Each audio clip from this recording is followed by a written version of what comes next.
Good afternoon, gardening friends. It's now Sunday afternoon at about 4:30, and it's time to show you what's going on in the garden. First off, I've made a small investment, a very small investment, literally a couple of dollars plus tax, which here in the state of California is 9%. But I bought a couple of these little greenhouses, about $1 a piece. Let me take it off and I'll show you. Wow. The first time I put it on, it seemed so loose and it didn't want to come off this time. So anyway, what I've planted in here, going left to right, 3 each. It's 4 o'clocks, lupin, verbena, and coleus. Things I've tried to grow in the past that haven't quite worked out. Now, I don't know how well you can see it, but just for the sake of documentation, the first two, the soil is filled up higher than the last two. I don't know if that's really going to make much of a difference, but it was also in part due to how I filled it. Put a certain amount of soil, fill it up to a certain point even on all of them. Then I put the seeds, and then I started putting soil on top and realized that the 4 o'clocks and the lupin are bigger seeds, so they need more soil on top of them. The verbena and coleus are a lot smaller. So that's what we've got with this one. Now, I did say I bought 2 of them. This is the second one. You can see they're filled equally all across the top, nice and equally, and all that I have in here really is marigold. The only difference is I harvested the seeds from a couple of different heads, flowers that had passed. So on the left 6, these 2 here, I've got one of those heads, and on the right 6 I've got a different head. And whether I turn it around or not, it's not going to really matter. I'm just kind of trying to see, is there a difference between the viability of one head versus another, or are they all going to be roughly equal? I always like to do a little bit of an experiment with each sort of planting. So the other thing I did with these 2 greenhouses is that on the first one I poured water in from the top, and there's a little reservoir down below. Let me actually see if I can show you that this piece comes out and there's a reservoir down below. You just have to trust me that it's down there. So that first one I poured in from the top. The second one, I keep hearing people talk about capillary action, and I never completely trusted it. I probably should, because there's so many people doing it. But this time I just sort of, as an experiment, I filled the bottom of the tray without putting any water along the top. Well, it's already fogged up, and I can see water at the top here. Now, whether that's capillary action or that's the evaporated water coming out from the bottom, evaporating up, hitting the cover, and then dropping back down, kind of like a miniature rain kind of thing. Anyway, it's working. It's nice and moist on the top there, so that's one thing that's really going to help me out. Is sometimes it just gets crazy around here and I don't get to actually watering my little seedlings. Well, with a cover on top of it, that's really going to help. So that's those 2. And I wanted to point out that this medium planter here, I've been waiting for some of my seedlings to develop, and those seedlings happen to be the pepper seedlings, which are right back here now. I've moved them from their original location. I'm trying to move them over to roughly where the light's going to be the same. They're getting bigger, they're almost ready for transplant, so I actually took some time today to turn the soil on this planter and pull out some of the bigger sticks and such so that I can reuse those as a sort of mulch on top once I get everything planted. So I'm in the process of moving a lot of these 6-packs and such around to try and get them into their final locations. So that's that one. And if you look just beyond the chart, you can see another 6-pack. That's the one with the nasturtium seeds in it. I'll keep watering it. Yesterday I went through the planters. I found a number of plants that were just so close to dead. I just decided, okay, I'm going to take them out. I'll be able to move the 6-packs into their location. Hopefully I'll get enough seedlings growing that I can replace all the ones that have died. So that's that 6-pack. And not far behind it behind the greens planter is the tomatoes and cucumber, or single tomato and single cucumber as it turned out, because nothing else has really germinated. That's that one.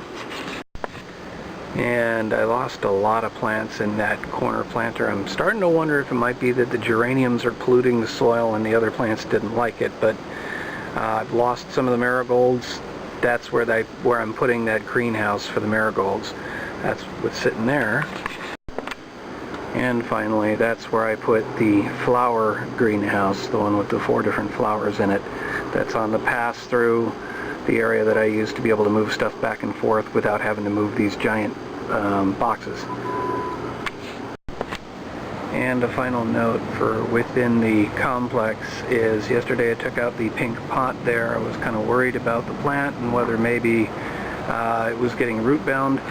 When I pull it out, it did look a little bit root bound, not real bad, not as bad as I've seen other plants, but I decided since I'd already disturbed the soil to go ahead and transplant it into a bigger pot. So hopefully that'll extend its life. Maybe it'll come back to life for me. We'll see. Good morning, gardening friends. It's now Wednesday at a little past 10 in the morning. Time for another update. So in this lovely view, you can see that something has moved. If you've been watching carefully, you know that there used to be a bougainvillea here. Well, I've moved it. So I don't know how well you can see it, but it's sitting there against the right side of the pergola. One of the neighbors suggested that that might be a good location for it, and it would help add some color to this whole pergola project. So that's what I've done. I moved the planter over there. I moved the table over just a bit because it's a little bit of a tight fit, but the bougainvillea is there. I've hooked it up to the lattice. I've kind of interwoven it into it, and I've actually hung the longest branch from the top, and we'll see what happens in terms of growth. I apologize in advance for the crud on the lens. I just shot some other stuff, and apparently the wind blowing around has managed to make it dirty again. But I just wanted to show you there is signs of life in one of these hanging planters. There are 2 of them on the back side of the office building, and one of them has now finally sprouted. Now that was a nasturtium, and so is this. I'm trying to show you. I guess I just picked a bad place to try and do this. I'm holding it up, but I finally got a sprout, and it's from the side where the label is, so I think that means that it's actually one of the dried seeds that popped first. So we'll keep watering and see what that gives us. No change on the greenhouses, but then it's only been a couple of days. And with that, I think I'll wrap up today's update, and we'll see what happens by Saturday. Good morning, gardening friends. It is now Saturday at a little after 9:30 in the morning, and time to go through some updates with the garden. Number 1, I wanted to show you the progress of these pepper plants. They're doing really nicely.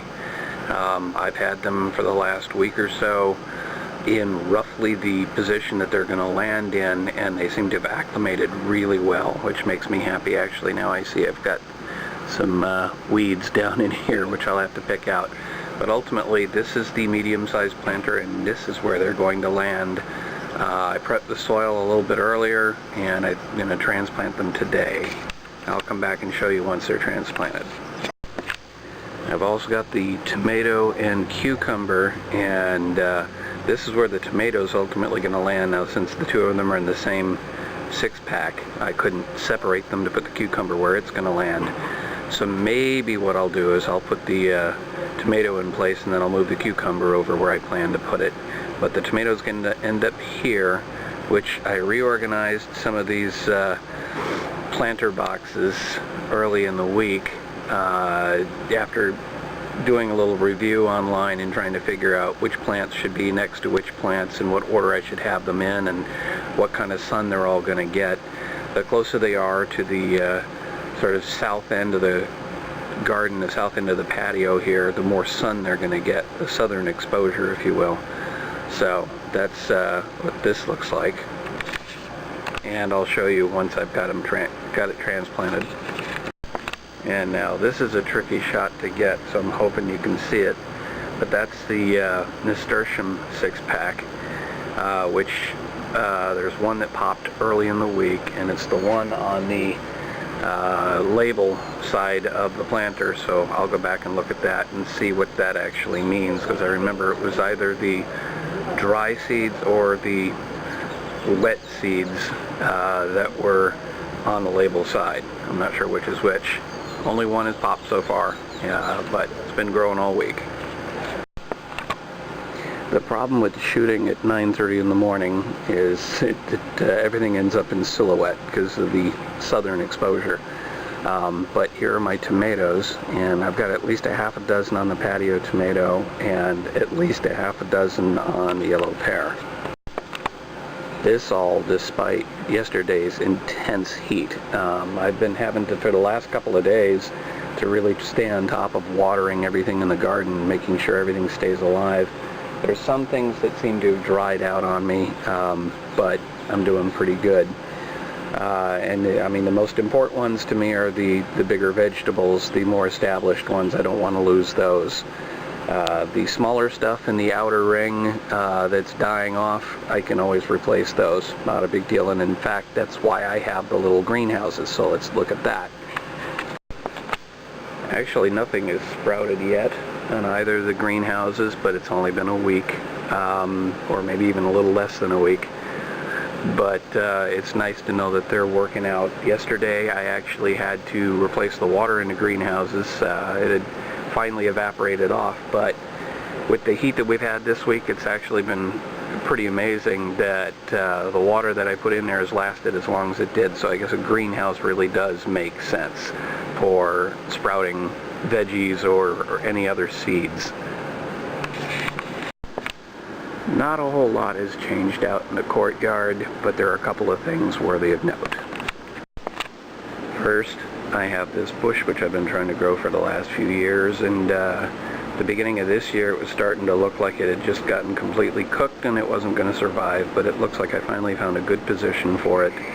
The bugs are not chewing the heck out of it, and I just keep throwing some water at it and it's growing. Plus, whatever that plant is at the bottom is doing really nicely. My mix of seeds in the various different small planters hanging off a wall has finally started to sprout. This was the first one that showed some sprouting. Of the other two, I've got some really small sprouts, but we'll see if that turns into anything. Okay, just as I'm starting to wrap up this part, I realized that I didn't have it set in high quality mode, so my apologies for the quality of what you just saw. But I wanted to wrap up the part before I get to actually doing some of those transplants by showing you the artichoke planter, which is doing nicely. It's actually filling up with a lot of plants, which the artichoke is actually starting to kind of wilt away a little bit. I'm hoping that it's going to survive, but those petunias are doing beautifully, even though it looks like I need a deadhead yet again today. But that's what things look like here. So we'll wrap up this part of today's update, and then we'll do a little bit more in a little bit. Alright folks, it's now a little after 10:30, and I had a little interruption, but I managed to get through transplanting what I'm going to transplant. So, for the record, I have now moved, the cucumber over here. Hopefully you can see. I left the pepper 6-pack sitting there so I could remember that the broken side of the 4-pack there is the order in which I transplanted the peppers, which are now sitting in that planter there. That's the medium-sized planter. It's got all 4. I can't remember now which ones are the peperoncini and which ones are the Morconis. I'm going to have to look it up, and maybe I'll try and put a little text on here to show you. So it's either going to be the fronts are one and the backs are another, or the left is one and the right is another, so we'll see. I also put the hard rock tomato in place. That's the healthiest looking plant I've had from all these seeds, which is not to say that the seeds are bad. It's just been bad conditions, bad luck, but that's what's there. And so remember I had that and I had the cucumber in the same 6-pack. That's why the cucumber has been moved over, I'm talking too fast, to where it's ultimately going to be. So I'm going to let it get acclimated there, I think, for the next week or so. Hopefully the roots won't get too big or root bound, and then I'll transplant it into that planter and take out the remaining, I think that's a radish in there. So, and I've also got to look up whether radishes create problems for cucumbers. But with that, I think we're done for the week unless something else comes up. So this is the Budget Gardener wrapping up and saying, may your thumb be green.